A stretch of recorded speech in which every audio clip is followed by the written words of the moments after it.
Hi guys, Diecast Empress here, back for another quick cars review. Now today I'm going to be reviewing a playset, hence why we're at the playset table here. Now this playset I've never knew existed, and I was actually lucky enough to find on Facebook Marketplace. Now this is the Frank's playset. I honestly have no idea when this playset came out. It came obviously nearer the time of Cars 1, which is what it's based on. But other than that, I don't really know much information about it, which I know really is annoying for a friggin' review. But we'll get to that bit when we get to it. Now, this playset itself is obviously designed to look like sort of the land around the main town of Radiator Springs. You've got sort of the deserty dirt and things like this. And you get a nice plastic Frank at the back there, as well as this little mini plastic tractor who is attached to this floor panel. Now, there is a few pieces missing from this set, so I'm sure there's meant to be another sign here and some more cactuses or plants down here. Well, they are cactuses, which is a plant, obviously. And we've got a few other little signs up here that says no tractor tipping. The actual Frank sign himself that can be a ramp, or it can be just the normal Frank sign, which is very cool. And then the Frank himself is actually quite well detailed. He is a completely plastic Frank, but both his wheels, sets of wheels at the front and back roll, as well as this little wheel underneath here that turns his combined system. So he does look great. What I'm probably going to do is pick out these headlights in a bit of a lighter colour, and definitely pick out his nose ring as well to make that stand out. But he is a very good, respectable Frank. I'm very happy with him.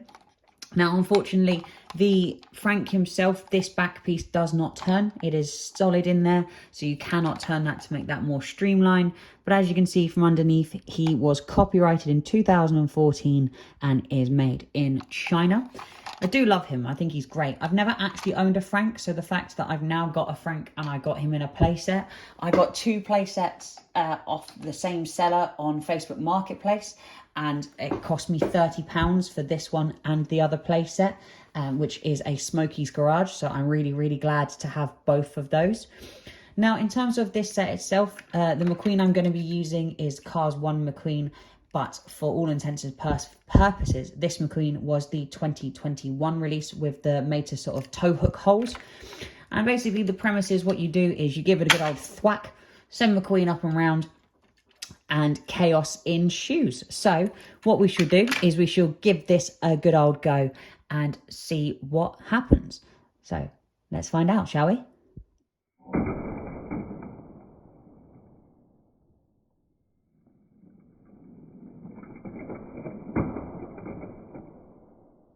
So turns out you have to give it a quite a hard thwack. Screwed that one up a little bit. Let's try that again.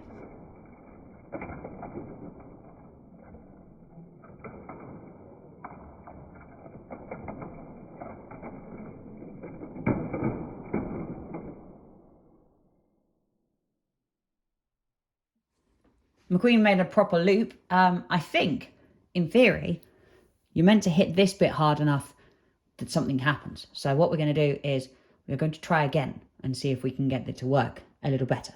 So bear with me and we will get McQueen reloaded and we shall give him a right good thwacking.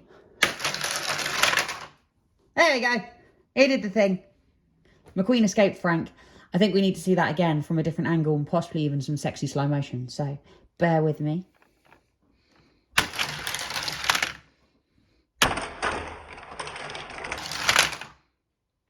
So as you can see, the set itself works really, really well when you get the smacking right. It is not very trivial. It's not easy to get that smacking right, to get McQueen to go. And I actually made him do it Mater style and fly backwards round. So that was quite interesting. But the set itself is definitely worthwhile, in my opinion. If you can find one, it makes a really cool display. And I definitely am glad that I now own a Frank. I do try and get a quick shot of this bad, well, as McQueen flying up the side here. But other than that, I think this is an absolutely wonderful set. So what I will do is I will leave you all with that one, guys, and I will catch you all in the next one. Thanks, guys.